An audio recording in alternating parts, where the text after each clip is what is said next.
Welcome to Skyline Sunday Part 1. This is not how I wanted to introduce this car, but figure we're gonna just turn the camera on and show you stuff because I've been overthinking how to do a video for this car, and so far it's resulted in absolutely nothing. So here we are. I picked this car up back in July of 2025 down in Florida. Drove it all the way up here to Fort Wayne, Indiana. No problems. Got the car for a real good deal. Had some like decent mods on it, nothing crazy. Most notably of the mods, it has a set of Garrett GT2860-5 turbos. It has like a chip factory ECU. It says like boost up spec on it. It was running a little over 1 bar of boost. It's got some Z32 maps, which I thought was kind of neat. The tune was not ideal on this thing. It was running pig rich, but good enough. Had a lot of fun with it, put a bunch of miles on it. But winter ultimately started kind of rolling around and figured the car needed a little refresh in a few areas. I got a really bad case of the while I'm in here. The timing belt on this thing was like ancient, so it desperately needed done. Once I had the belts and valve covers off, I decided to upgrade the cams. I put a set of Tomei 262 degree 9.15 millimeter lift camshafts in there. Also, since like the factory cam cap bolts like always get seized in the head, it's an absolute disaster. I got them out, but it was sketch. I replaced those with the Tomei stud kits, which those are kind of a pain in the ass to install too, but it's better. I also head stud dropped this thing 1 by 1 too. Never done that before, so to be determined how that's going to turn out. The valve covers and timing cover were like really bad shape, definitely like original coatings or what's left of them. Huge shout out to Pro Strip Fort Wayne. Everything turned out amazing. Had them powder coat everything and burnish the intake manifold. Big fan of how that turned out. Pulling the intake manifold off of these cars with the engine in the car is a complete disaster. Got it done though. I wanted to get rid of the old paper gaskets in there and put the Nitto steel gaskets in. I also needed to up my fuel system a little bit, so I installed a ethanol content sensor, fuel lab fuel pressure regulator, and just new lines throughout, new filter. I'm also planning to replace the factory 440cc injectors with Bosch 1050cc injectors. I haven't quite gotten to that yet. Maybe today I'll do it. There was a handful of times over the summer when I was driving this car that I would downshift in a second and go to do a pull and the car would just fall on its face and then resume. Pretty confident that ended up being a resolution issue with the factory cast sensor. So to combat that problem, I've installed a boost dock trigger kit, one that goes on the crankshaft and the camshaft, because these don't come with a crank sensor from factory. It's something I've never done before, but it should really bring the drivability of the car into the 21st century. Yeah, I don't want to bore you guys too much with story time on this thing. I need to get a few things done before I dive into the engine bay again. I need to regroup out here and clear some space. I really want to get the other 234 wheels on the back of this thing, so I'm gonna do that real quick and probably take a few things to storage and then we'll dive in.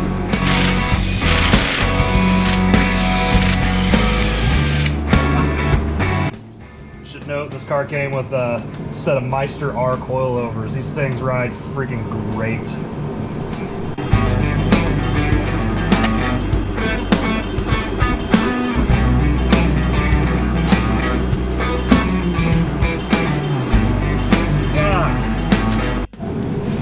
This thing's got freaking hub adapters on it, so I have to pry those off.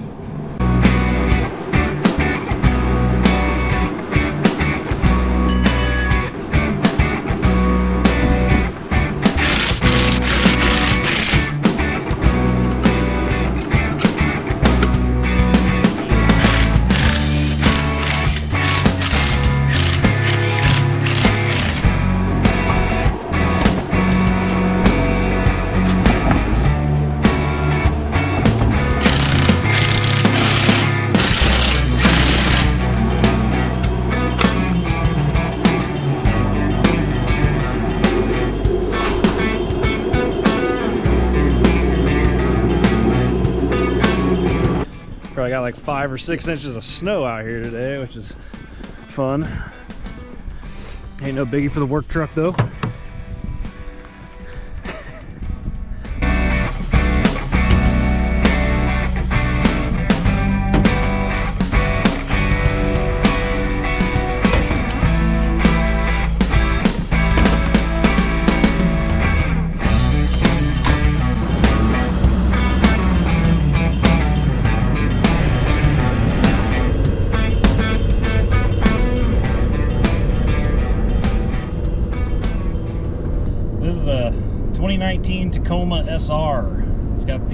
2TR 4-cylinder in it, 4-wheel drive.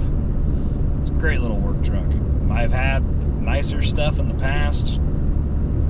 Had a 23 Tundra, 23 Tacoma, 22 Tacoma, both had the V6, TRD off-road, one was an SR5. I was just tired of making car payments. I just wanted to buy a newer truck. Figure, you know, this is a great engine in this truck. It's 2TR is one of the last cast iron engines the Toyota ever put in any of their vehicles. They used this engine in the freaking coaster bus, 30-passenger bus. It's stout. I guess take it as a warning if you're considering one of these smaller trucks. When I first got this thing, I would cold start it, and there was no oil pressure. The only way to get oil pressure is if you revved it up just a little bit, and then finally it'd get oil. We thought it was a bunch of things. We ended up putting new variators in it, the VVTi gears. Had pretty much everything apart on the top of the engine that we could, but even still, after all of that, very expensive job too. Ended up still not having oil pressure on startup. You would think the smart thing to do would be to pull the oil pan, right?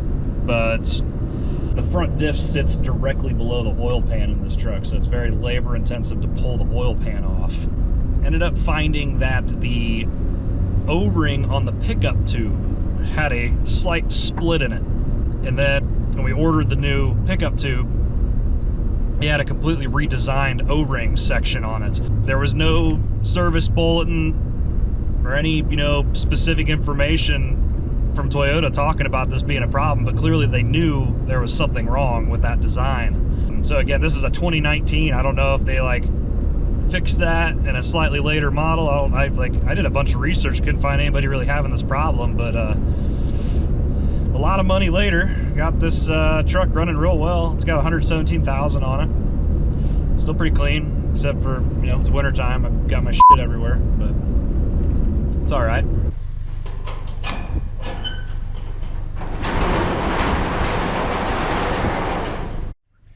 Got some fun stuff in here for this year.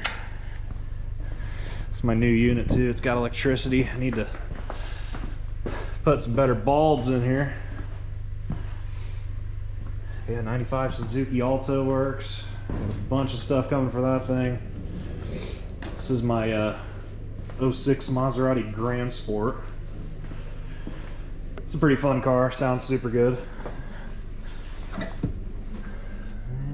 Yeah, battery tender's doing its thing. These cars have like a battery kill switch in them. If you leave the battery on and it'll die in like probably just a little over a week. So turn that off and keep a battery tender on it, and usually it's pretty happy. Yeah, I know it's not a JDM car, but I'll probably end up making a little video on it.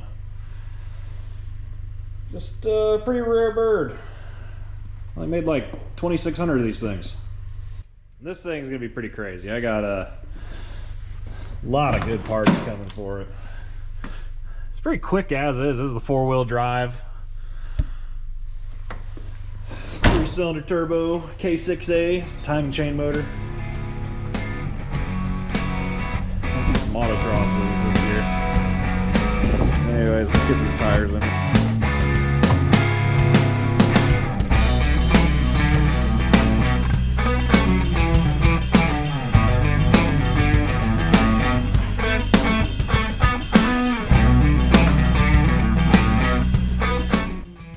I think this spring or summer I'm gonna build a big like tire rack.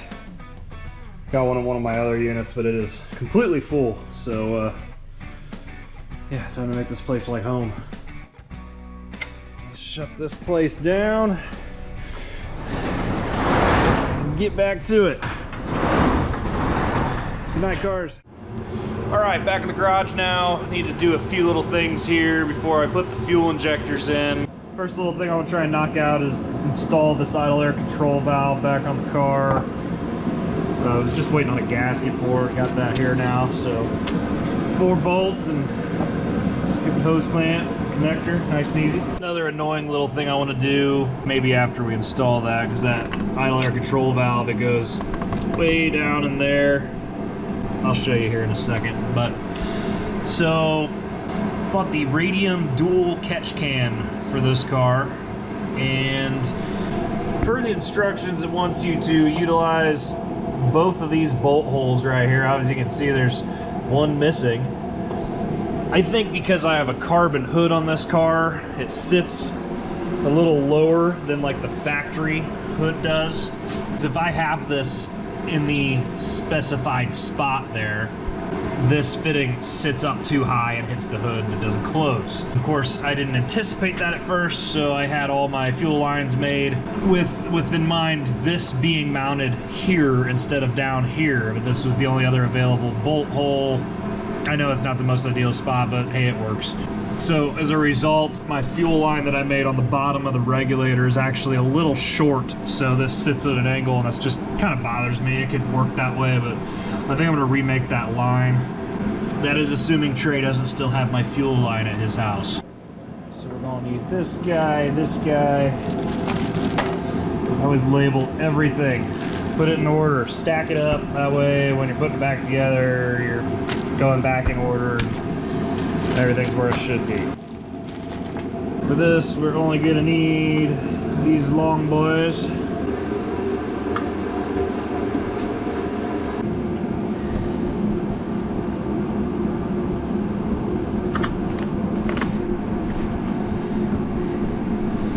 Not a whole lot of room to work with in here. ACC valve removal and installation. That bolt here between 4.6 and 6.1 foot-pound. 6 times 12 is 72.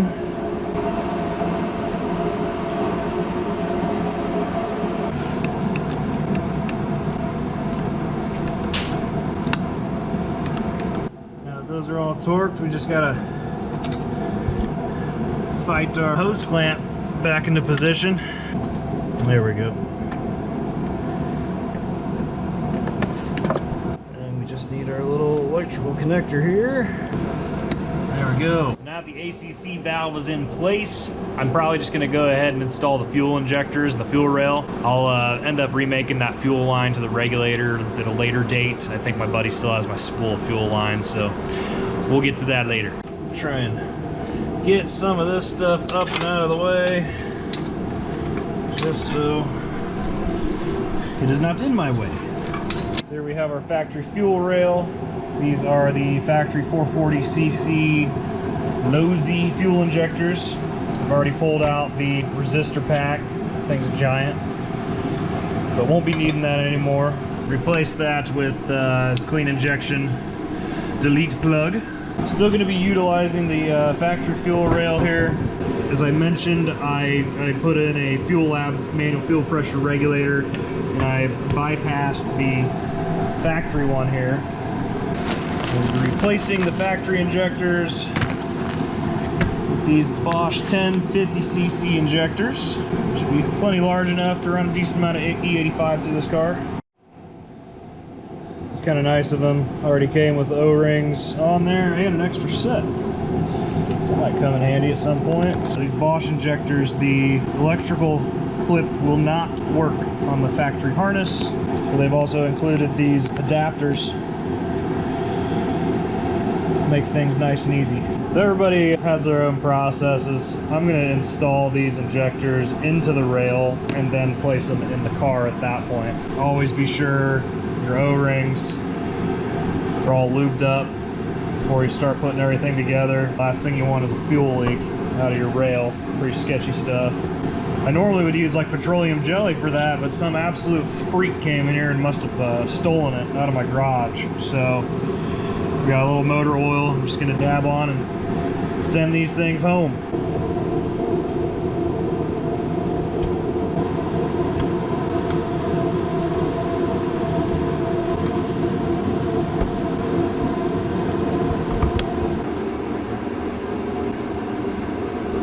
Back and refer to the manual here. There's our fuel rail. The bolts we are trying to tighten here. Got between 12 and 15 foot-pound.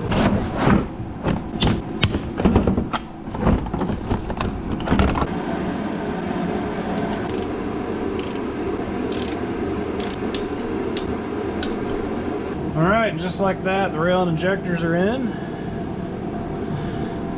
Everything moves smoothly, but not too smooth, you know. That's promising. There are little adapters on there.